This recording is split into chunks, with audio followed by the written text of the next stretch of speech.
up your voice and appreciate him again sauti yako mshukuru for answering on this second day kwa kukujibu kwa siku ya pili of the February 2021 edition of Week of Spiritual ya wiki ya Emphasis. msisitizo wa kiroho ya mwezi wa pili. Give him the glory he have answered us. Pe Mungu utukufu ametujibu. This is the confidence that we have in him. Huu ndio ujasiri tulionao katika If we yeye. ask anything according to his Tukiomba will, lolote sawa sana mapenzi yake, he have us. anatusikia. Thank you, Jesus, for the first day. Asante Yesu kwa siku ya And kwanza. thank you for this second day. Asante na kwa siku hii ya We pili. give you all the glory for bringing us into Tunakupa our utukufu presence. kwa kutuleta tena Blessed uponi is mwako. that man, that woman who you choose to approach unto thee. Amebarikiwa mtu yule ambaye umemchagua And we kujilia shall be wewe. satisfied with the goodness of thy Na heart this wewe evening. utamshibisha na wema wa nyumba Somebody yako. lift up your voice and appreciate him. Inua sauti yako mshukuru. Give him the glory, give him the Mpe honor. yeye utukufu, heshima Lebra zote. shekito la balisho linda lakato yalisha la.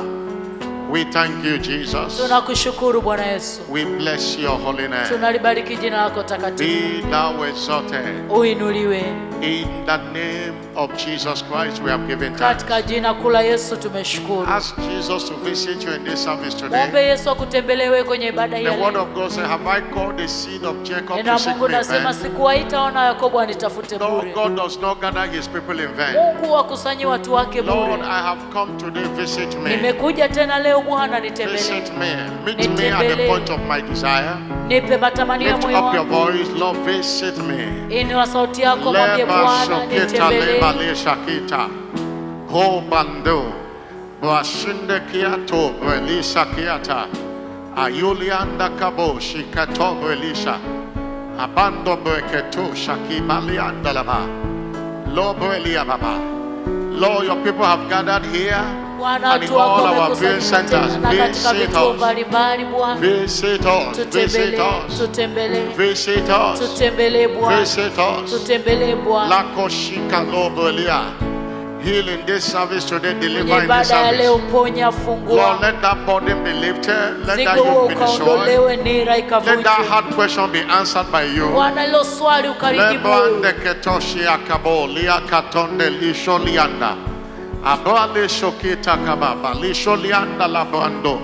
Somebody lift up your voice and pray. Inua sauti yako, omba. Abale sholia baba lia balaba.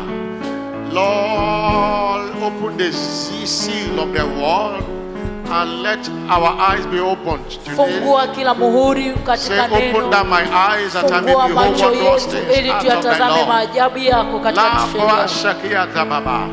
Cause us to hear a word from you, Tufanye tulisikie neno Lord, that will toka take kwako. our faith to a greater height. Neno itakalopeleka imani zetu Ayala bando kiwango lobo cha shakia toka teliaba.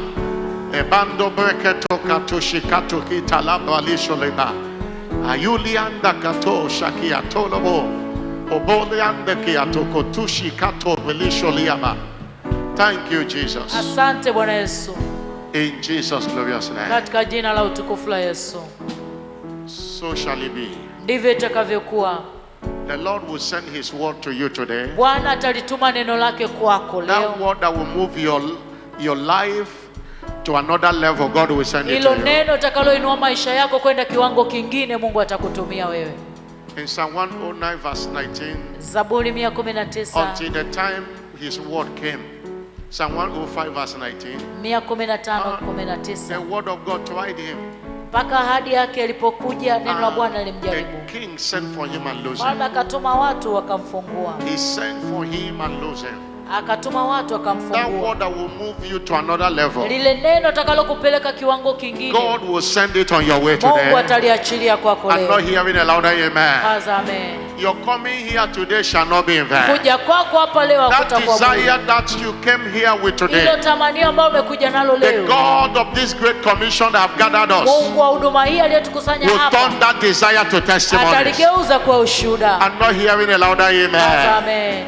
Clap your hand for Jesus Yesu makofi. and have your seat in his Tukae presence. uweponi mwake. Welcome wherever you are. Karibu popote The ulipo. ones I can see and the ones I cannot Wale see. naweza kuwaona na wale ambao Everyone siwaoni. here at the center Kila mmoja wetu hapa at Winners Chapel International, Banana, Dar es kanisa la Salaam, Winners Chapel Banana, Dar es Salaam, and everyone connected in all our viewing na centers, kila anayetufuatilia katika and vituo everone vyetu, connected on his or her own dish. Na I yeyote welcome you aliyejiunga nasi kwa namna moja au on nyingine, behalf of Jesus that have gathered us again kwa niaba ya today. Yesu aliyetukusanya hapa, ninakukaribisha To this second day of this month week of spiritual hii emphasis. siku ya pili ya wiki ya msitizo wa kiroho. I want you to understand that there is no service that is the same. Nataka ufahamu kwamba ibada Thank hazifanani. God for yesterday. Ashukuriwe Mungu kwa jana, For God daily loaded us with benefits. lakini kila siku Mungu ana baraka kwa There is ajili no yetu. spiritual emphasis that is the same. Hakuna wiki ya msitizo wa kiroho inayofanana. There is a specific and spectacular something God have reserved for Kuna someone today. kitu maalum kabisa ambacho Mungu amekihifadhi kwa ajili ya kila siku, And you will not miss it in the na name of wewe Jesus Christ. hautakikosa katika jina la Yesu. I'm not hearing a louder amen. Amen. Remember that faith comes by hearing Kumbuka, imani huja kwa kusikia and understanding the na word kwa of God. kuelewa neno la Open Mungu. your heart to hear the word, Fungua moyo wako ulisikie and your neno, faith is moving to another na level. imani yako itaenda kiwango Our kingine. prophetic focus is faith secures fulfillment of prophecies. Tamko letu la kinabii linasema imani huhakikisha And our utimilifu wa scripture unabii. for this month is Luke 1 verse Andiko letu nanga 45. Luka 1:45. Blessed is she that believes, Naye heri aliyesadiki, and there shall be a performance. maana kutakuwa na kutimilizwa. The responsibility of you and I is to believe what God has said, Wajibu wangu na wako ni kuamini kile Mungu and amesema, God have responsibility to perform. na Mungu ana wajibu wa kutimiliza. Remember, Kumbuka in 1 Kings chapter 8 verse 15, Wafalme wa kwanza 8:15, Solomon says, Sulemani akasema, blessed be the Lord God of Israel, ahimidiwe Bwana Mungu wa which Israeli, spake with his mouth aliyenena kwa kinywa chake unto David my father, na baba yangu Daudi, and had with his hand na kwa mkono wake fulfill it. amelitimiza. Whatever God have said, Chochote ambacho Mungu it amesema takes his hand to fulfill it. inahitajika mkono wake kukitimiza, And his hand can only be moved by faith. na mkono wake unaweza kuguswa kwa Isaiah imani. 53 verse 4, Isaya verse 1. 53:1, Isaiah 53 verse 1. 53:1 Who have Isaya. believed our report. Ni nani aliyesadiki habari That tuliyoileta? report today, you can change it prophecies. Hapo hiyo habari The unaweza kuweka prophetic word. unabii.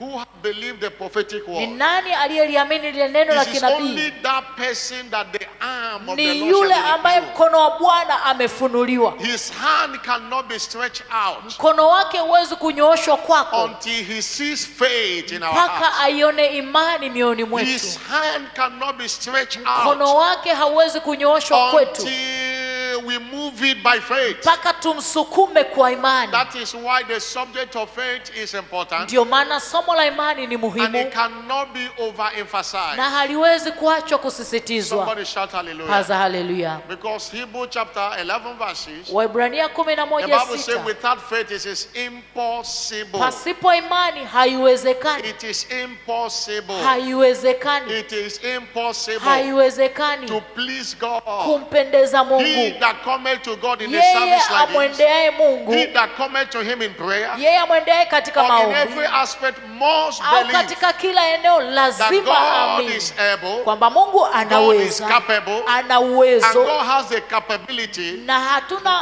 to do what his mouth have declared. hatuwezi kufanya kile ambacho kinywa chake kimesema.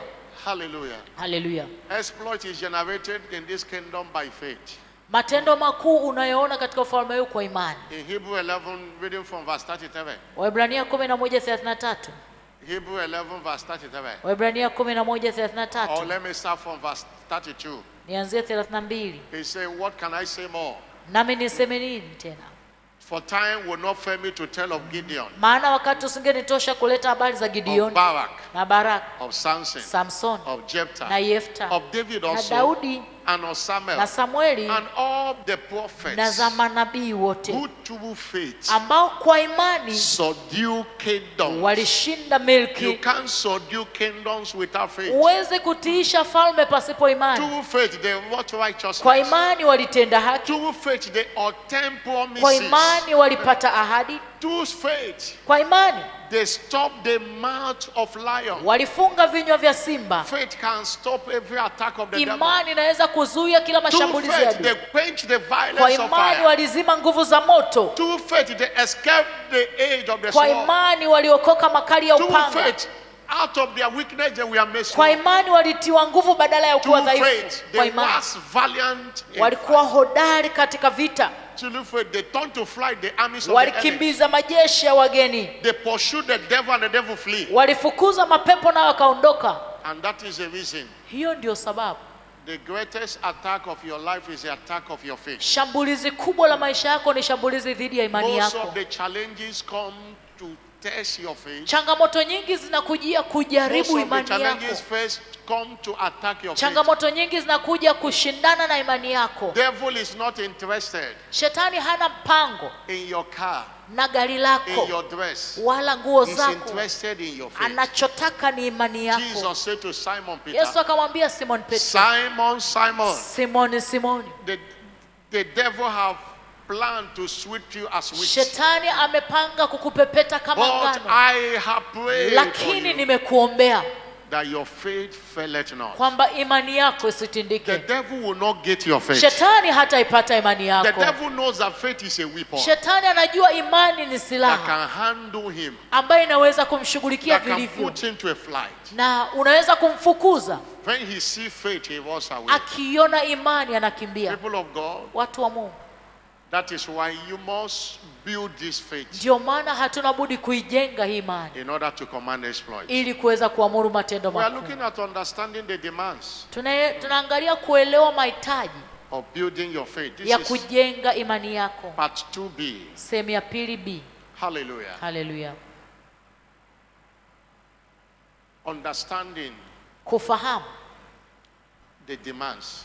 mahitaji au nini cha kufanya. In a school of faith, there are things to do, Katika shule ya imani kuna mambo ya kufanya and that is what we are looking at. na ndicho tunachokitazama. But it's so important for us to understand Ni muhimu sana tukaelewa that faith is a spiritual medium kwamba imani ni kiwakilishi cha kiroho through which we engage the invisible God ambacho kwa hicho tunamtumia kumuhusisha Mungu for asiyeonekana extraordinary victory. kwa ajili ya ushindi usiokuwa wa You kawaida. want to engage God? Tunataka kumuhusisha The Mungu. spiritual medium is faith. Kinachotuunganisha ni imani. What is faith? Imani ni nini? Faith is a spiritual medium Imani ni kiwakilishi au kiunganishi cha through kiroho. which we engage the invisible Kwa God hicho tunamuhusisha Mungu for asiyeonekana extraordinary victory kwa in ajili life. ya ushindi usiokuwa wa kawaida katika maisha. Hallelujah. Haleluya. What is faith? Imani ni nini?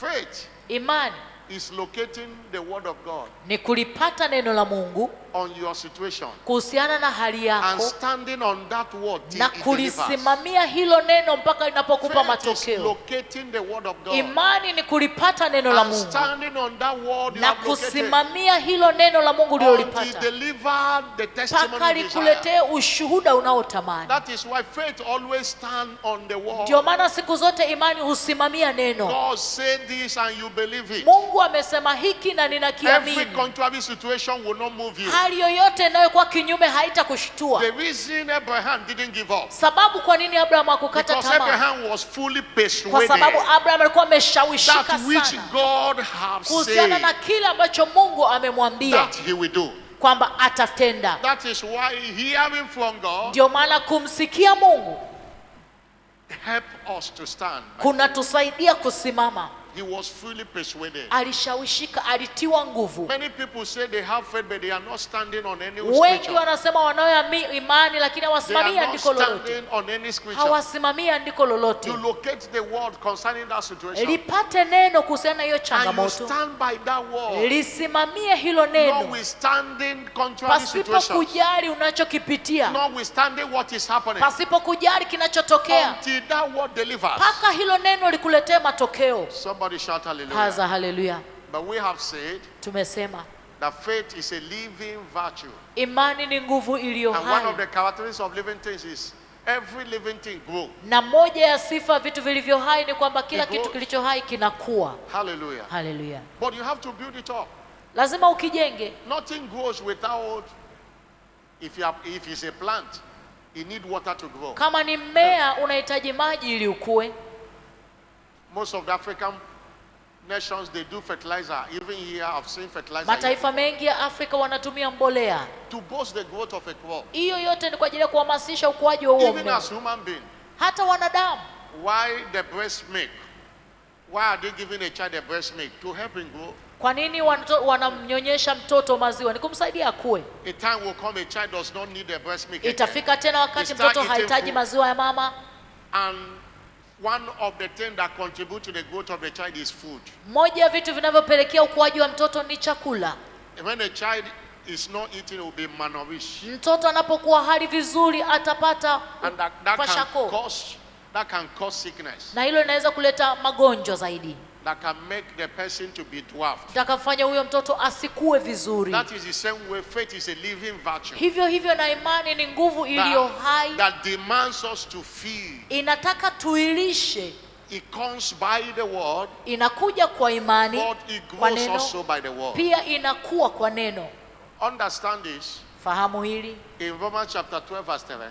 Warumi 12:3. The scripture made us understand. Andiko linatuambia. He said, I say through the grace given unto me, that to every man that is among you, not to think of himself more highly than he ought to think, but to think soberly, according to as God have dealt with every man the measure of Kwa faith. maana kwa neema niliyopewa nawaambia kila mtu aliyeko kwenu asinie makuu kupita ilivyompasa kunia, bali awe na nia kiasi ambacho Mungu alimgawia kila mtu kiasi cha imani. God dealt with every man the measure of faith. Kila mtu Mungu alimpa kiwango cha imani au Every kiasi. man has a measure of faith. Kila mwanadamu ana And that kiasi cha imani.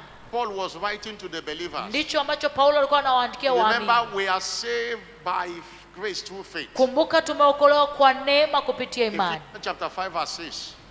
There is faith was involved in our salvation. Imani ilihusika katika wokovu wetu. The word was preached and you believe that Jesus is the Neno Lord. lilihubiriwa And you ukaamini, confess it. ukakiri. Hallelujah. Hallelujah. What am I saying? Nachosema nini? You have a measure of faith. Wewe una kiasi fulani cha imani. Praise the Lord. Bwana Yesu asifiwe. But that faith cannot deliver anything. It Lakini have to grow. hiyo imani lazima ikuzwe. Salvation is just like admission into the school of faith. Wokovu ni kama kusajiliwa, kudahiliwa shuleni. And a child admitted today in a school Na mtoto aliyesajiliwa leo shuleni move from one level of class to another. huenda kutoka darasa moja hadi lingine. In school we graduate, with the school of faith there is no graduation. Kwenye shule tunahitimu, lakini kwenye imani hakuna kuhitimu. You have a measure of faith. Una kiasi cha imani. But Jesus began to say, this is, you have a little faith. Yesu akaanza kuambia kusema kwamba mna kiwango kidogo cha imani. Great is your faith. Imani yenu kubwa. Like in Matthew chapter 8 verse 26. Kama Mathayo 8:26. That man called Centurion. Yule mtu anaitwa Akida. Jesus said, okay, that was Jesus said, why are you fearful? You have a little faith. Yesu akaambia, kwa nini unaogopa ewe mwenye That was imani the story haba? of Jesus and the disciples. Hiyo ilikuwa ni hadithi ya Yesu na wanafunzi. They saw the wind Waliona upepo and they began to have faith. Jesus said they have a little faith. wakaanza kuogopa. Somebody shout hallelujah. Kaza haleluya. But in Matthew chapter 8 verse 8, Mathayo we don't 8:8. that man told Jesus, Yule mtu akamwambia you don't Yesu, need to come to my house. huhitaji kuja nyumbani kwangu. Speak a word only, Sema neno tu and my servant shall be na healed. mtumishi wangu atapona. And verse 9, 9. he said, I'm a man under authority. Kwa maana mimi nami ni mtu niliyewekwa Because chini ya of that, go mamlaka. to verse 10. Go to 10. verse 10. When Jesus marveled, Yesu aliposikia hayo akastaajabu. and I say, I have not found so great faith. Akawaambia, sijawahi not in kuona Israel. imani kubwa namna hii kwa He's yoyote the one katika that said Israeli. little faith. Another place he said, Mwingine alimwambia ana imani haba, mwingine akamwambia ana imani kubwa. and Romans chapter 4 verse 20. Warumi The Bible says 4:20. again that Abraham was strong in faith. There is a faith called strong faith. Abraham alikuwa hodari katika imani. That's- Kuna imani inaitwa That hodari. shows you that faith is in level. Hiyo inakuonyesha kwamba And no imani iko matter katika the level you are, viwango. Haijalishi kwa kiwango gani, no matter the level you are, haijalishi kiwango gani uko, you can move to another level. unaweza kupanda If kiwango. you read God's servant book, Exploit of Faith, Ukisoma hicho he kitabu cha wrote mtumishi wa a Mungu, lot about the levels of faith. matendo makuu ya imani, amezungumzia hivyo It viwango doesn't vya stop imani. at great faith. Haishii tu kwenye kiwango It goes kikubwa cha imani, Somebody shout hallelujah. anaendelea mbele zaidi. Somebody shout hallelujah. Kaza haleluya. That's why you must take responsibility. Ndio maana lazima uwajibike. And you must understand, as we said even yesterday, Lazima uelewe kama tulivyosema jana, faith is a personal spiritual asset. imani ni hazina ya kiroho ya binafsi. No one can build your faith for you. Hakuna anaweza kukujengea imani yako. The same way no one can eat food for you. Kama ambavyo hakuna anaweza kula No matter chakula kwa how ajili yako. close, including your Haijalishi spouse, mngekuwa karibu vipi, hata Can't kama ni eat food mwenzako, for you.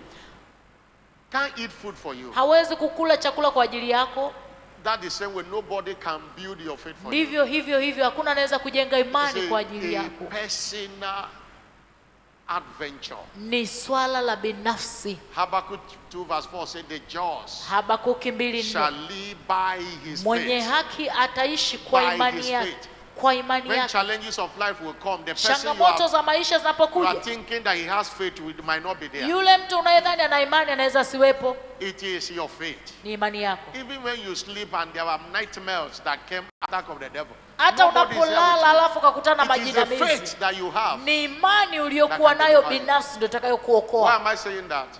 It's for us to take responsibility to build our faith. Hilo linatuambia tuchukue wajibu, tujenge imani zetu. Somebody shout hallelujah. Paza haleluya. I'm not hearing a bigger Paza hallelujah. haleluya. I'm not hearing a bigger hallelujah. Haleluya kubwa. Building your faith. Kujenga imani yako, Understand this. fahamu It hili, is not cheap. si rahisi, It is a hard work. ni kazi, It's not a cheap talk. sio maneno It's maneno, not something you will do now. You say you have landed. sio kitu unachokifanya afu kasema No. nimemaliza.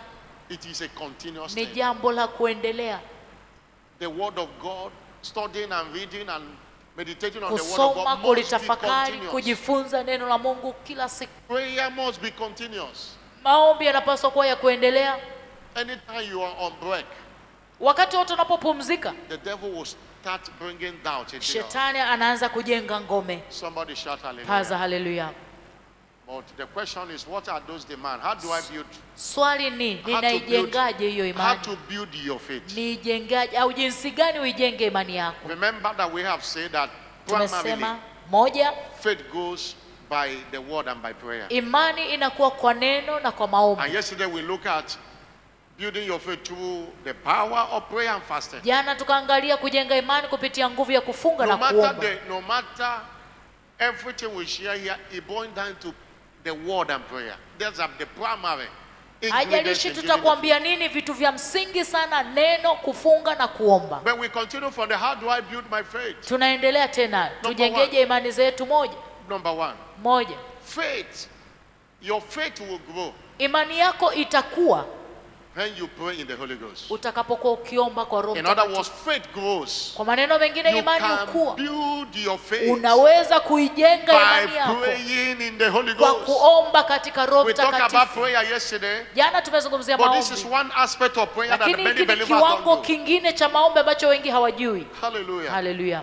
Praying in the Holy Ghost Kuomba katika Roho Mtakatifu, is a construction of a solid faith. hiyo nayo ni ujenzi wa imani When you are imara. praying in the Holy Ghost, Unapoomba kwa Roho you Mtakatifu, are constructing a solid faith. unatengeneza imani Let me hodari. first of all say this. Niseme hili kwanza, We belong to a kingdom, tuko katika ufalme, and in one thing you know about every kingdom na kitu kimoja kusana kila is ufalme language. ni lugha. And speaking in tongues or praying in the Holy Ghost is our spiritual mother tongue. Kunena kwa lugha ni lugha yetu ya ufalme huu wa The mbinguni, language God have given to us through the Holy Ghost lugha ambayo Mungu ametupatia kupitia Roho to Mtakatifu communicate to Him privately. ili kuwasiliana nayo That pembeni au when we kimaalum. engage in praying in the Holy Ghost, Tunapoomba kwa Roho Mtakatifu, we cut off the devil and his cohorts. tunamwacha hewani shetani na majeshi We are yake, speaking mysteries. tunanena siri, And faith is a spiritual mystery na imani ni siri ya that kiroho, you can construct by speaking mystery. na unaweza kuitengeneza kupitia kunena siri. The Bible says in 1 Corinthians chapter 2 verse 13, Wakorintho wa kwanza you compare 2, spiritual things with spiritual. Hallelujah. It says which Wakorintho wa things kwanza we also 2:13. speak, not in the words which a man's wisdom teacheth, but the Holy Ghost teacheth, comparing spiritual things with spiritual. Nayo twanena si kwa maneno yanayofundishwa kwa hekima ya kibinadamu, bali tunayofundishwa na Roho, tukiyatafasiri mambo ya rohoni kwa maneno ya rohoni. 1 Corinthians chapter 14 verse 2. 14:2 Wakorintho wa He that kwanza. speaketh in an unknown tongue, Yeye anayenena kwa lugha isiyo ya speaketh roho not unto men, hasemi na wanadamu, but unto God. bali kwa For Mungu, no man understandeth him, no man. maana hakuna mwanadamu anayeweza But kuyaelewa, habit in the spirit, he speaketh mysteries. bali Mysteries. twanena siri katika Mysteries. siri. You can build your faith by speaking these mysteries of the Unaweza kingdom. kuijenga imani yako kwa kunena kwa siri hii ya hii lugha. And Jude chapter 1 verse 20 Yuda 1:20 mention it specifically. ametaja kimaalum Dearly kabisa. beloved, Wapendwa, building up your most holy faith. kijijenga juu yenu imani iliyo Building up. takatifu Remember, we sana. are looking at understanding the demands of building your faith. Tunaangalia kuangalia This mahitaji is the yatakayo kufanya way ujenge to imani. build faith. Hivi ndio namna ya kujenga imani. Building up your most holy faith. Kijenga imani yenu iliyo takatifu sana Praying in the Holy na Ghost. kuomba katika Roho Mtakatifu. That is why anytime doubt sets in your heart, Ndio maana wakati wote unaposikia you mashaka began to moyo, pray in the Holy Ghost. anza kunena kwa lugha. Lebra kandi shuaka lebra Nena lisho. kwa lugha. Akutia balade kutiande kulia balisho liaba. Before you know it, the doubt disappears. Kabla hujajua mashaka Your yameondoka. faith is built on the Imani word. yako imejengeka. Many believers don't speak in tongues as they ought to. Waamini wengi hawaneni kwa lugha kama inavyopaswa. Apostle Paul was a great man of faith, Mtume Paulo alikuwa mtu mkuu wa imani, but was a man lakini alikuwa ni that mtu testified. ambaye Say, alishuhudia I speak in tongues. kwamba mimi nanena kwa lugha. He was talking the whole church at Corinth. Alikuwa akizungumza That- na Wakorintho In 1 Corinthians 14 verse 18, 14:18 Wakorintho wa God kwanza. I speak in tongues Ninamshukuru Mungu kwa sababu more than you all. nanena kwa lugha zaidi One ya man ninyi say, I nyote. speak in tongues more than you all. Ninanena kwa lugha kuliko ninyi More nyote, than Paulo you akasema. all. Kwenu nyinyi The wote. more you speak in tongues, the more faith is built. Kadiri unavyonena kwa lugha ndivyo imani yako That's why we inavyojengeka. don't only speak in tongues because we are praying. Hatuneni kwa lugha kwa sababu We speak tunaomba. in tongues to build faith. Tunanena kwa lugha ili kujenga You are imani yetu. driving and the devil is bringing accident, you crash. Unaendesha gari You na began to shetani speak in anakuletea tongues. mawazo ya ajali, anza kunena kwa That lugha. devilish idea will disappear. Hilo wazo la kishetani You litaondoka. went to interview and it looks as if they will not take you. Unaenda kwenye usaili unaona Fear kama have shaka, entered. They say, who am I for them to take me? And you begin to, you find a unaanza place. kunena kwa lugha, Start praying in the Holy anza Ghost. kunena kwa lugha. And faith is built. Imani inajengeka. Somebody shout hallelujah. Haza haleluya. I'm not hearing a bigger hallelujah. Haza haleluya. Please, let's pray in the Holy Ghost. Tuombe kwa Roho More than ever Mtakatifu before. kuliko ilivyowahi kuwa. Hallelujah. Haleluya. It is not only, it's a language. Ni lugha. You don't need any move. You don't need any feeling to speak it. Huhitaji hisia zozote au msukumo fulani Many ndio people uanze only kunena. speak it when they are praying, they just do it for 2 minutes or even below Wengi that. wakiomba wananena kwa kama dakika mbili basi.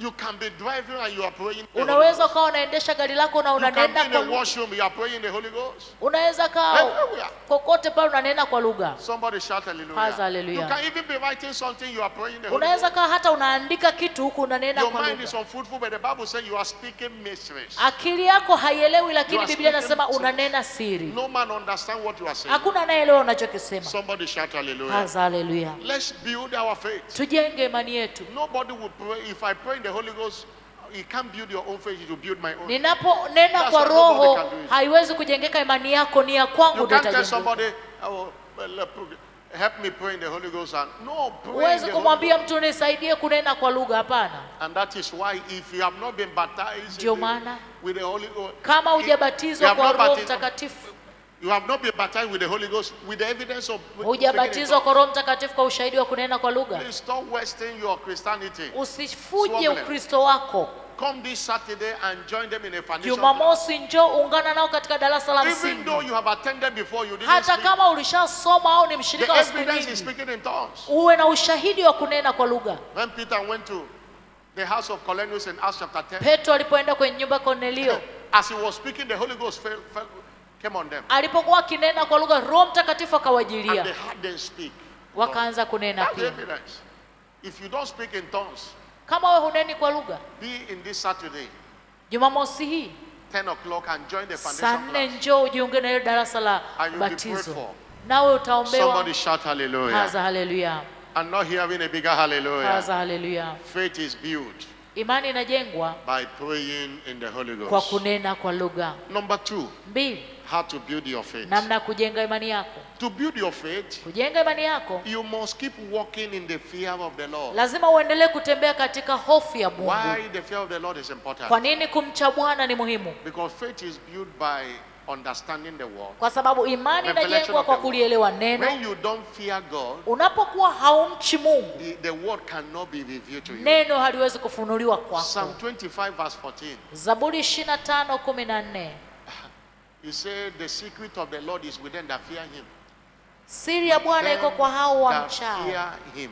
Kwa hao You wamchao. need to walk in the fear of the Lord. Lazima utembee katika kumcha Bwana. The fear of the Lord is a consciousness, is a righteousness consciousness. Kumcha Bwana ni kuwa na umakini wa Doing haki, the thing that does not displease God, but the things that please God. kufanya yale yanayompendeza Mungu. Proverbs chapter 8 verse 13 or there about define Mithali the fear of the Lord. 8:13 kitu kama hicho. He said the fear of God, the fear of the Lord is to hate evil, Nasema kumcha Bwana ni kuchukia uovu, pride. kiburi. That's why you hardly see a proud person that has a great Ndio faith. maana ni ngumu sana kumwona mwenye kiburi aliye na imani. Hate evil and pride, Kiburi na majivuno, the evil way njia mbovu and forward mouth. na kinywa cha ukaidi. The fear of the Lord. Kumcha You Bwana, must, because faith imani walk with a good conscience. inatenda kazi na dhamira njema. Hallelujah. Hallelujah. Faith walk with righteousness is a companion of faith. Imani inafanya kazi na haki. You can't build a strong faith if you don't walk in the fear of the Lord. Huwezi kujenga imani iliyo imara kama utembei katika kumcha Bwana. Somebody shout Paza hallelujah. haleluya. 1 Thessalonians chapter 2 verse 10. Wathesalonike wa kwanza 1 Thessalonians chapter 2 verse 10. 2:9. Wathesalonike wa kwanza. Apostle Paul say, Tume Paulo anasema, that's a testimony, say, you are witnesses.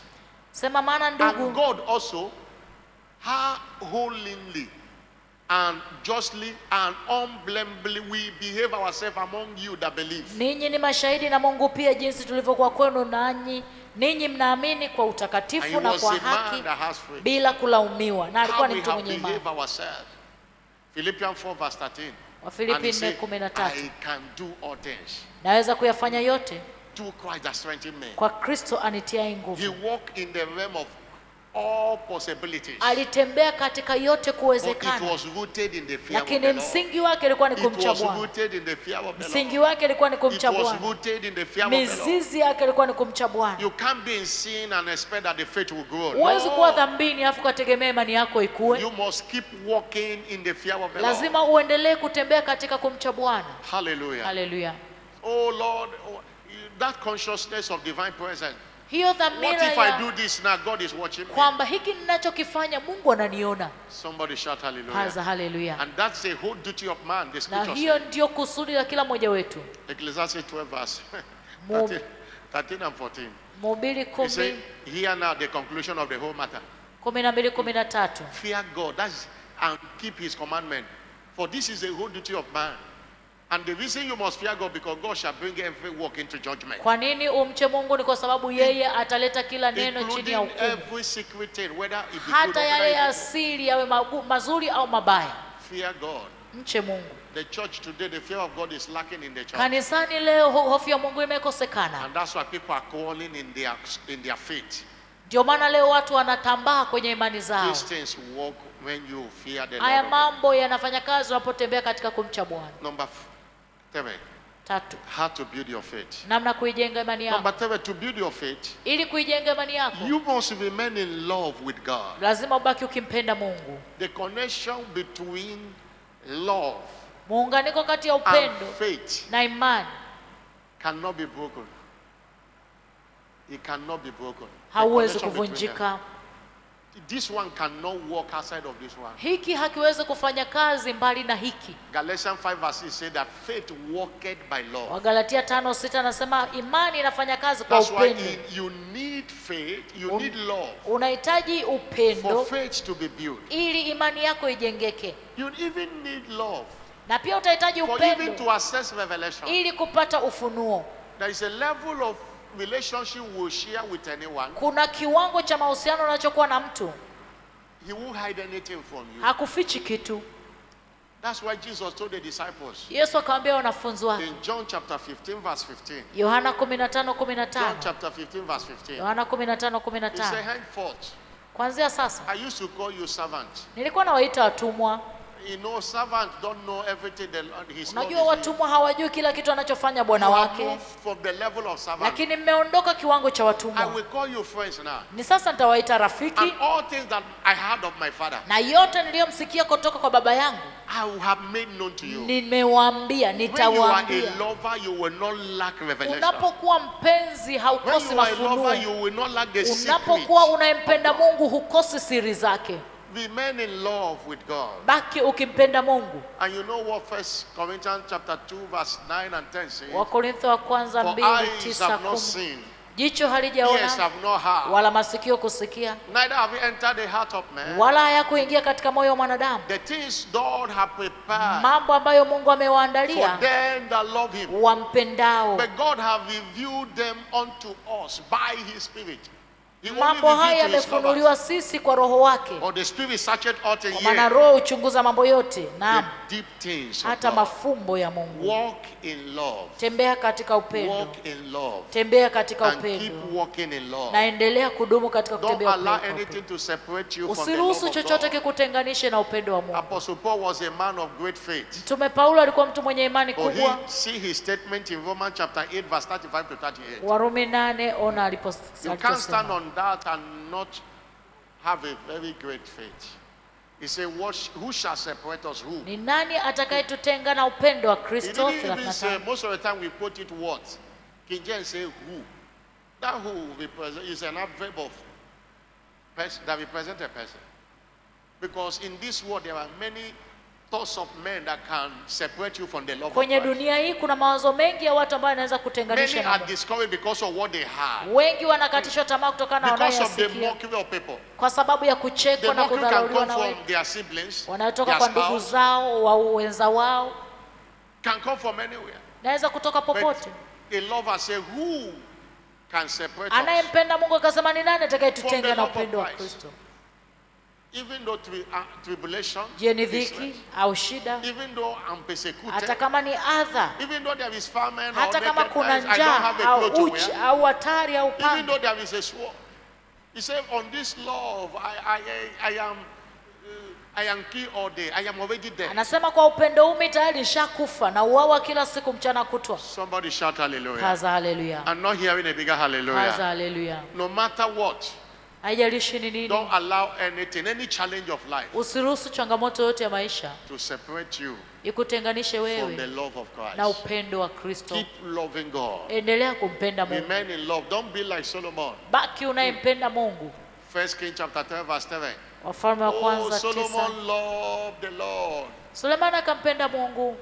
Last Wafalme wa week, kwanza 3:3. we look at a very interesting exhortation in a covenant hour of prayer. Kwenye saa ya kiagano maombi wiki iliyopita On the tuliangalia subject of grace, every day we are looking at one person who somo walked with zuri. God. Tulikuwa and tunaangalia later, watu ambao he gave walikuwa up. He gave up. We look at King Asa. We look at Solomon. We look at tuliwaangalia Saul. watu ambao walitembea na These men Mungu followed, na but wakashindwa, they didn't wakaanguka, follow to the end. hawakumfuata Mungu mpaka mwisho. Solomon loved the Lord and he got everything. Love Sulemani can buy. alimpenda Mungu akapata kila alichokiomba. And in 1 Kings chapter 11, Wafalme wa kwanza 11, the story have changed. hadithi Solomon ikabadilika. loved many strange women. Sulemani akawapenda wanawake wageni If you wengi. read that chapter today, God was angry with Solomon. Ukisoma hapo pote, Mungu alimkasirikia Sulemani. Solomon that was building temple began to build Sulemani shrines, aliyekuwa anamjengea Mungu hekalu akaanza kujenga began to import vijumba other vya gods mizimu, to join to the living God. And everything became vanity upon na vanity. kila kitu kwake kikawa It ubatili. is not enough to love God. Haitoshi kumpenda Mungu, You must remain in love. dumu katika kumpenda. No matter the shakings of life, Haijalishi mitikisiko ya under the maisha, sun or in the rain, iwe juani in au kwenye hunger mvua, or in plenty, iwe katika njaa au tele, remain in love. dumu ukimpenda Mungu. Somebody shout hallelujah. Kaza haleluya, I'm not hearing a bigger hallelujah. kaza haleluya. And number 4, 4, to build your faith, ili kuijenga imani yako you must continue to engage the blood of Jesus against the blindfolding forces of hell. tumia damu ya Yesu kinyume na kila nguvu ya kupofushwa ya kuzimu. Remember we said, Kumbuka tulisema this thing comes by hearing and understanding the word. haya mambo huja kwa kusikia na kwa But there kulielewa were, neno. according to 2 Corinthians 4 verse 4, Wakorintho wa pili 4:4 the Bible said, to whom the God of this world anasema kwa wale ambao Mungu wa dunia hii have blinded amepofusha the minds of those that believe not, fikra za hao wasioamini, and to deal with the gods of this world, na ili kuzishughulikia hizi nguvu the za dunia blood hii, of Jesus must be applied. damu ya The Yesu lazima blood of itumike. Jesus must be applied. Damu ya Yesu lazima You must itumike. engage the blood. Lazima utumie damu ya Yesu. Most of the time you want to read the scripture study, engage the blood. Mara nyingi unapotaka kusoma I Biblia, cover myself with the blood itia of damu ya Jesus. Yesu, By the ninajifunika kwa blood damu of ya Jesus Yesu. that decree, let the seal be Kwa opened. damu ya Yesu natamka mihuri ifunguliwe. Revelation 12 verse 11 say we Ufunuo overcame by the 12:11 blood. You walimshinda want to kwa read damu ya anointed mwanakondoo. books. Most of the time you are reading, you are not understanding. Unasoma kitabu huelewi. Most of the time it happens. I have to go back to that verse again and Inatokea again tena mara nyingine, narudi tena to nyuma, plead the blood of Jesus. naitia damu ya Yesu. The God of this world hand have been withered by the blood. Mungu wa dunia hii anaondolewa kwa damu ya Yesu, anashughulikiwa kwa damu ya Devil Yesu. fears the blood because it is the blood of Jesus that handles them, Shetani anayeogopa damu ya Yesu kwa sababu ndio that strip them iliyomshughulikia, of their authority. ambayo ilimnyang'anya mamlaka yake. We can only overcome Tunaweza kushinda the activities of the God of this world, shughuli za Mungu wa dunia the hii, blindfolding forces of hell, nguvu za upofu za kuzimu, when we engage the blood, tunapoitumia damu ya Yesu, especially invoking the blood. hasa ile damu ya There kuitia au are different kunenea. aspects we use the blood. Kuna namna mbalimbali We ambazo use it tunatumia by damu. invoking it. Tunatumia damu kwa kuinenea, We invoke the blood, tunainenea damu saying inayonena. the blood of Jesus Christ. Damu ya Yesu It Kristo doesn't take anything to do that. haikugharimu chochote kufanya Another hivyo. way is through the communion, Njia nyingine ni kupitia ushirika and thirdly mtakatifu, through the blood of na sprinkling. nyingine ni kunyunyiza. But they are as powerful like each other. No Vyote one is vina more powerful. nguvu sawa. Hallelujah. Haleluya. Engage the blood, Itumie damu, and the God of this world na Mungu wa dunia that hii doesn't want your faith to grow ambaye hataki imani yako ikue, will be subdued. atatiishwa. Somebody shout Paza hallelujah. haleluya. And number 5, Namba 5, what do I do to build my faith? nifanye nini ili kuijenga imani yangu? And I want you to practicalize this thing over and over again. Nataka ulitendee kazi hili tena na It tena. doesn't take anything for you to pray in the Holy Ghost. Haikugharimu chochote wewe kuomba kwa Roho Walk in the Mtakatifu, fear of the Lord. kutembea katika kumcha Remain in Bwana, love. kubaki katika upendo, Continue to engage the blood. kuendelea And kuitumia damu. number 5, 5, to build your faith, ili kuijenga imani you yako, must continue to fellowship with the saints. endelea kuwa na shirika na watakatifu. Most of the time people say, it doesn't matter coming to church every time. It matters. Mara nyingi watu wanasema haina maana sana kuja kanisani kila siku. Ina maana. It's not, that's what the devil do to deceive them. Hicho ndicho shetani anachokifanya ili kukudanganya. Somebody shout hallelujah. Paza haleluya.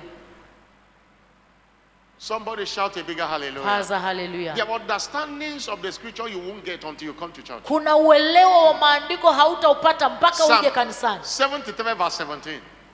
The psalmist, Psalm 73 verse 17. Zaburi 73. The psalmist said, until I went into the sanctuary of God, then understanding came. I understood their end. 17. I understood their end.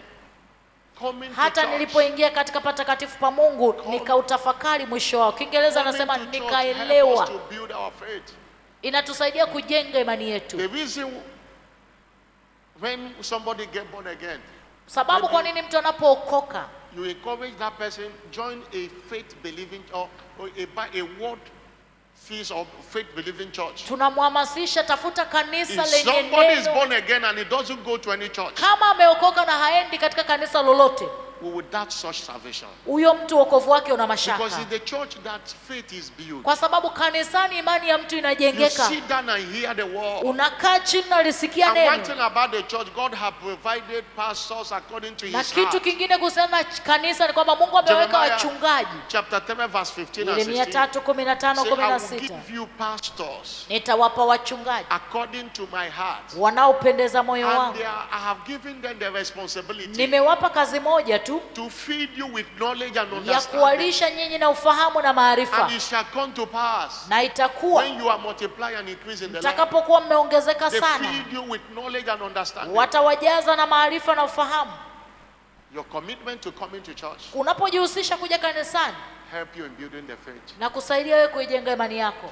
We have majority of members who come to church only on Sunday. Kuna wengi ambao huja I tell kanisani you, Jumapili, You tunakwambia. can't compete with someone or that come for covenant or prayer, midway service. Huwezi kulinganisha na mtu anayekuja maombi asubuhi, ibada za katikati, na yule anayekuja Jumapili kwa Jumapili. Nakwambia ukweli. Don't say it doesn't matter. Usiseme haina maana.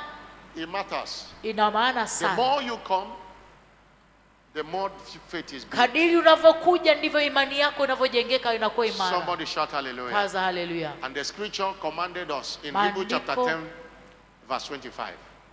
He said, forsaking not. Not Waebrania 10:25. not forsaking the assembly of ourselves Tusiache together, kukusanyana pamoja as the manner of some is, kama ilivyo desturi ya wengine, but exhorting one another, bali so tukiinuana, much more as you see the day approaching. kama ambavyo tunaona siku ile No matter how ikikaribia. busy you are, Haijalishi uko bize vipi, don't stop. usiache. Stop giving excuse and say I can't come. No. Acha kutoa sababu siwezi kuja. And I've discovered it's not how far the church is to you. Na It is nimegundua sio kwa sababu kanisa liko mbali, how far your heart is to God. ni jinsi tu moyo wako ulivyo mbali kwa Mungu. You see somebody working in this KHMS, the church is far from to come. Unamwona mtu anafanya kazi hapa shule, hapa He's kanisani working kuja in ni mbali. KHMS where I can see here. Anafanya kazi, unamuona kabisa kwa And he's yuko a member, na ni mshirika. but the church is far. Kanisa kwake liko mbali, It is not, but somebody is coming from far. lakini place. mtu anatokea But the mbali, church is near because na the heart kanisa is liko near to karibu God. kwa sababu moyo wake uko The karibu na heart Mungu. is near to God. Karibu, It kanisa is liko not how karibu. far is the church, is how far Swala is sio your heart. kanisa liko mbali, ni Somebody moyo uko mbali. Somebody shout hallelujah. Kaza haleluya. If you see where I was living in Abuja going to do a meet church, Ukiona nilikokuwa kule Abuja, nilikokuwa naishi na and kanisa, not just going only on Sunday, sio tu Jumapili na kwenda kanisani. go on midweek. Most of the time, after midweek, getting a car to where I was. Mara nyingi katikati ya wiki kupata gari kurudi kule nakoishi. Service that will close around 7 p.m. By Ibada 10, inaisha saa 11, moja. I have not reached house. Mpaka Because saa 4 saa 5 sijafika nyumbani. I will come for first service. They do 3 services. I will stay from first to third service. Jumapili nakuja ibada ya kwanza mpaka ya 3. Sit down, feeding on the word. Kaa Feed by chini, Bishop another najilisha minister. neno na kula neno. We keep on building. Naendelea We keep on building. kuijenga, naendelea We keep on kujenga. building. Naendelea kujenga. Hallelujah. Haleluya. I say hallelujah. Haleluya. I'm not hearing a bigger hallelujah. Haza haleluya. I've never seen anything that can take me away from the church Sijawahi kuona kitu cha kunitoa kanisani or any travel at all. au safari yoyote. We consider midweek, we consider Sunday, we consider week of spiritual emphasis. Tunaangalia ibada za katikati ya wiki, msitizo wa kiroho za Jumapili. Hallelujah. Haleluya. I jumped everything last week. Everything I needed to do spread in 2 weeks. Wiki iliyopita Last kila week. nilichotakiwa kukifanya nikakigawa ndani ya wiki mbili, I won't miss week of spiritual ili emphasis. nisikose wiki ya msitizo wa kiroho. I was in Mwanza on Tuesday. Thursday I was in Jumanne nilikuwa Arusha. Mwanza, Alhamisi Saturday nilikuwa Arusha, I was here again to teach again. Jumamosi nilikuwa hapa Everything tena. was jump to Kila make sure kitu viliwekwa that pamoja nothing can prevent. kuhakikisha hakuna kinachonizuia kuja kwenye There ibada. is something in attending church. Kuna kitu kwenye kuhudhuria kanisani. Understanding come.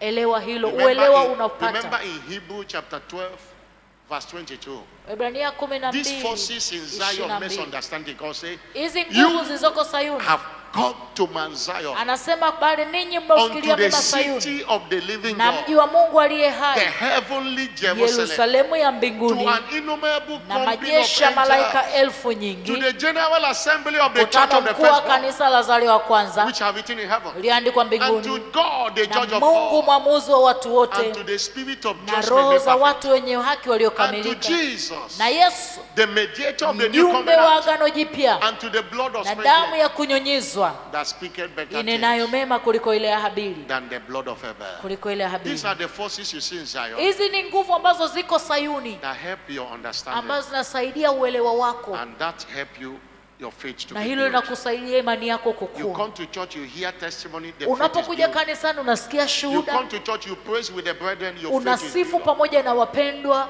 You see people rejoicing, unaona watu wanafurahi, sorrow flee from you. huzuni inaondoka kwako. Somebody shout hallelujah. Kaza haleluya. Don't joke coming to church this year. Usiache kuja kanisani mwaka Make it huu, a duty. fanya ni wajibu wako. Midweek is every Wednesday. Ibada Every katikati ya first- wiki ni kila Every Jumatano, first 3 days, Na siku First tatu Wednesday, za Thursday, and wiki Friday ya of the kwanza, month. Jumatano, Week Alhamisi, of spiritual Ijumaa, emphasis every ni Sunday. wiki ya msisitizo wa kiroho kila Covenant of mwezi. prayer. Saa kiage na maombi. When you start coming, your life will change. Unapoanza kuja maisha yako You come there yatabadilika. this 5 minute, 1 hour prayer, and you make it at a habit. Fanya ni tabia yako kuomba. You see you see yourself growing and maturing in the Lord. Utajiona ukikua na kukomaa.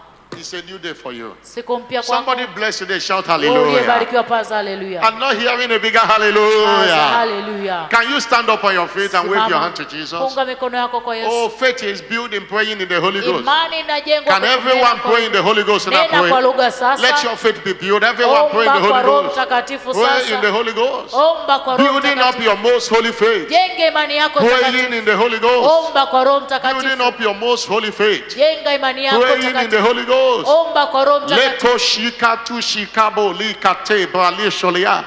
Ebrando breketu shika bralishokiata la balabalaba.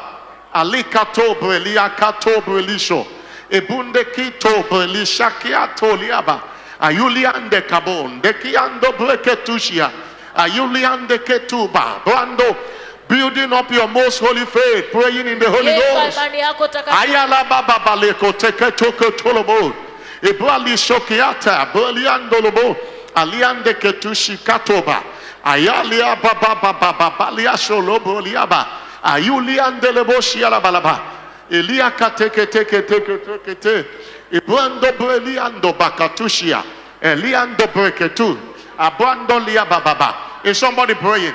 I want to hear prayer in the Holy Ghost. Nataka Pray in the Holy nikusikie Ghost. ukinena kwa lugha. Omba. I'm not hearing you pray in the Holy Ghost. Pray Omba kwa Roho seriously. Mtakatifu. Omba Building kwa up your sauti. most holy faith. Jenge imani yako Praying in takatifu. the Holy Ghost. Omba kwa Roho Mtakatifu. Andelebo shia kaba. Ayuliando breketoshi alaba. Ayuliande ketoshi akatolobo. Ebuliande ketushi katubrelanda la balaba. Abuliande ketushi kababa. Ababa liboshia la bracatoke tushi katu brelia. Ekiando brelia kote kato brelando breketushi kato. Ekiando kiato ketokato. Ekiate ketoko toka liba. Ebualiando breketoka lia baba. Ebualia baba shokia toka lia baba. Ayala bralaboshia la balabosha la balaba. Ebalia baba katokoto. Eketeke toko tolo boshekete. Eketeke toka la bakato kotushi kato. Eketusha kitakotianda. Abando beke tokalia babalia akutiando kato breliaba abaliando beke tokatulia balaba aliande ketokoto eketeke tu kataka tolia eswande ketu shiaka babaliando ekiatokoto shikatubre ekitonde kiatokotu shakia talaba abuliando breke tokalia baba ababala bala bose kiata eketeke tu shikato brelando ekiando breke to shakia ayala brakia tolobo eketeke tu shakita koto eketeke tu shikato balaba ayala balabo shiala balaba eketokoto eketeke tu kato shikata brando breketo ketu shialba ando breketu shikato ebralia sokoto eketeke tu katebia bababa abrando ketokete eketeke tokoto ekiato koto eketeke tokoto laba ebrando breketu shikato ebralia babala balaba ebrando katoke tu shikato eketu shakaba baba brando breketo ketelia eketu shikato belianda laba brando kato shakia tolebo ebrali shokindo eketu shinda la brando kalubashulia bakutilando breketo shialaba ekitonde kuta buchi ketu balando ekiato baliaso ekiando breketunda la bralia alobreliando lobo ndeliande ketu shikatulia ande keato kotolobo Kiatolobo, Ayulianda Kotolobo, Ayulianda Kito Kaliaba, Ayuliando Kando Breketushia, Ebraliando Kato Katolia, Ekutalambalaba, Ayala Brakato Kotolia, Eshuala Baba, Apuliando Bakato, Eketeketu Katulia, Eketeketo Kotolobo, Ekiato Kotolobo, Ebralia Baba Sholobo, Ekiato Kalia Baba, Apunde Keto, Elia Baba, Ayulia Baba Labo Shelebo, Ekiate Ekando breketoshia. Ebrando katolia. Ekiato breliando katoshi kato. Ebrala boshia laba. Ekiato breliando. Eketoshia laba. Liando bakiata. Ayuliando loboshia laba. Ayuliando lobo. Ngeliando loboshia laba. Laboshia laba. Ekotinde laba labo. Ekiato ketusha kababa. Ambraliando balia. Eketusha kabaliando. Ando breketoshia laba. Elubaliando aliaba. Apaliso kitako telianda. Akuteliando breketo kaliaba. Ebulando brekea. Ekutelia shula baba. Ande kiato belia. Oh yalande kalando kotonde ketushikato. Ekitaba. Ebulando keto baliso kita. Ebraliso kita kaba. Alubreketu shakiaba. Ebralindo bende katunde labra. Alikito ka. Bralisolia. Ekotula bando. Ekiato katu shakateliaba. Ebralisonde ketulando la. Ekutando brelando bakito laba. Ayulianda katochiala. Eketeketo kotolia. Ebrandushianda. Andula balundo bakatushia. Likiato brelande katulia. E la bala basholia balaba. Thank you, Jesus. Asante Bwana Yesu. Wave your hand and appreciate him. Funga mkono wako na Give him the mshukuru. glory. Pe Mungu utukufu. Jesus, we thank you. Bwana Yesu nakushukuru. Jesus, we give you the glory. Tunakupa utukufu wote In Jesus' glorious katika name. jina la utukufu la Yesu. In building your faith, you must understand Katika kujenga imani yako lazima ufahamu kwamba that you must be born again. lazima uokoke. We are saved by grace through faith. Tumeokolewa kwa neema kupitia imani. Hallelujah. Haleluya. Faith begins with salvation. Imani ndio By inaanzisha salvation, you wokovu. have already been admitted into this school Na of kwa faith. wokovu ndio unaingizwa katika shule hii ya imani. Everyone hearing me here at the center or Yeyote everywhere you are, anayenisikia hapa na vituo vingine popote who ulipo, want to give his or life to Jesus wewe Christ. unayetaka kuokoka na kumpa Everyone Yesu watching maisha, through our social media handles, unayetutazama kupitia mitandao, who want to give his or life to unataka Jesus, kuokoka kumpa Yesu maisha or who yako, want to rededicate his or her life au to Jesus. uliokoka ukarudi nyuma unataka Wherever you kutengeneza have na put Yesu, your hand on your chest popote ulipoweka mkono wako wa kulia and kifuani, say after me, Lord alafu Jesus, rudia maneno haya, sema Bwana I've Yesu, heard your word this evening. nimesikia neno lako lilosemwa leo, Forgive me my sin. nisamehe dhambi zangu zote, Wash me by your blood. nioshe kwa damu yako. I know you died for me, Najua ulikufa kwa ajili and you yangu, rose again on the third day na siku ya tatu ukafufuka that I might be saved. ili nihesabiwe Today I receive you niokolewe. Leo nakupokea as my Lord and personal kama Savior. Bwana na Mwokozi wangu. Come into my life, Jesus, Ingia maishani mwangu and Yesu, take your place in my life. na utamalaki na I maishani declare mwangu. today I am now born again. Natamka leo nimeokoka. Jesus, thank you Bwana Yesu, asante for saving my soul. kwa kuniokoa In Jesus' name. katika jina la Yesu. Amen. Amen. You prayed that prayer here. Can you come forward? Let me Umeomba pray. hilo ombi la uokovu, You njoo prayed mbele. that prayer. You want to be saved. Umeomba hiyo sala ya You toba, want to njoo return to mbele. Jesus. Unataka Come. kumrudia Let me Yesu, pray for you. And nikuombee. everyone that prayed that prayer, wherever you are, Na yeyote aliyeomba hiyo sala popote I ulipo, welcome you into the household of God. na kukaribisha katika nyumba ya Mungu, And I pray that the grace that saved you will be with na you. ninaomba neema iliyokuokoa iwe And pamoja I nawe. want to see you physically on church on Sunday, Na Jumapili tafadhali njoo kanisani where you will meet our ambako officials. utaendelea kujenga imani yako. God bless you. Mungu akubariki. Everyone stretch forth your hand toward the Tunyooshe communion. mikono kuelekea ushirika The mtakatifu. blood is here today to ward off Damu iko hapa every leo activities of the God kushughulikia of this world. kila kaza ile Every mbovu, blindfolding force of kila darkness nguvu ya upofu ya giza that does not want you to access scriptures ambayo that will build your haitaki faith. wewe upate uelewa kutoka The kwenye blood of maandiko. Jesus is against it Damu ya today. Yesu iko kinyume na hilo The blood leo. of Jesus is against it Damu ya today. Yesu iko kinyume The na blood leo. of Jesus is against it Damu ya today. Yesu iko kinyume na In the leo. name of Jesus. Katika jina kuu la The Yesu. blood of Jesus is against every force, Damu ya Yesu iko kinyume na kila every nguvu, blindfolding force of the kila devil. nguvu za upofu za In the adui. name of Jesus Katika Christ. jina kuu la The Yesu. blood of Jesus against every form of laziness, Damu ya Yesu inashughulikia kila namna ya lukewarmness, uvivu, being at ease vuguvugu, in Zion, kutulia as sake of Sayuni, sign building our faith. kuhusiana na Father, kujenga by this imani communion, yetu. strengthen Kwa us ushirika wa again. mtakatifu tutie By this nguvu. communion, strengthen Kwa us ushirika wa again. mtakatifu tutie By this nguvu. communion, strengthen us Kwa ushirika wa again. mtakatifu tutie Lord, nguvu. let our eyes be open. Macho yetu Let our yafunguliwe ears be be open to masikio hear, yetu our yafunguke eyes open kusikia, to see the macho wonders in yetu your word. yafunguke kuona In the maajabu name of katika Jesus neno, Christ. katika jina Let la the Yesu. desires of your people be granted. Matamanio ya watu wako Via wapewe this communion, let the healing power of God kupitia flow. ushirika mtakatifu, And I nguvu ya decree again uponyaji that this katika. communion is a spiritual immunization Nataka tena ushirika huu mtakatifu ni against kinga ya every form kiroho of sickness and dhidi ya disease. kila aina ya magonjwa na No maradhi. arrow of sickness will touch every Hakuna partaker. mshale wa magonjwa utakayomgusa To the yoyote glory hapa, of God's kwa name. utukufu wa jina la Bwana. Thank you, Father. Asante Baba, We give you all the glory. tunakupa utukufu The wote. table is set and is blessed. Meza imeandaliwa na It is imebarikiwa. not the flesh and the blood of Sasa ni mwili Jesus. na ni damu ya Yesu. And I use this table as a point of Na contact. natumia meza hii The kama table set kiwakilishi, in our various na meza centers. iliyoandaliwa katika And vituo those on their mbalimbali, own, na hata wale they ambao are wameandaa blessed wenyewe in zimebarikiwa the name of Jesus katika Christ. jina kula Yesu So Kristo. shall it be. Ndivyo And let itakavyokuwa. your people experience Watu wako waone supernatural turnaround via this communion geuko wa today. kiungo kupitia ushirika In mtakatifu Jesus' name. katika jina la Yesu. Choir will sing as you come with your faith to partake of the Kwaya communion. itaimba njoo kwa imani unaposhiriki. There is power mighty in the blood. There is power mighty in the blood. There is power mighty in the blood of Jesus Christ. There is wonder working power in the blood. There is power. There is power mighty in the blood. There is power. There is power mighty in the blood. There is power. There is power mighty in the blood of Jesus Christ. There is wonder working power in the blood. There is power. There is power mighty in the blood. There is power.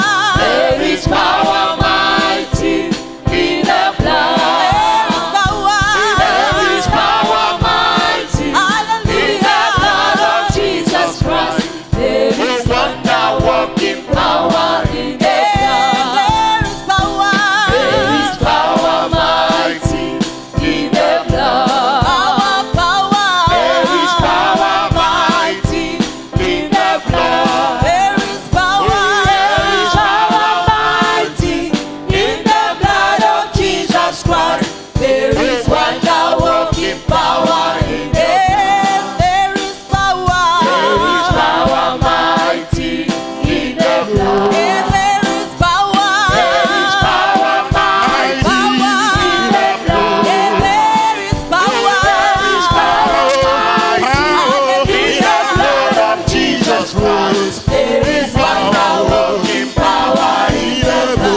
Holy Ghost again. Omba kwa Labra Roho le sholiaba. Mtakatifu. Brando ketoshia likato brele shalaba. Thank you, Jesus. You see, in First John chapter 5 verse 8, Waraka wa kwanza Yohana 5:8. the Bible says there are authorities that bear record, that bear witness in earth.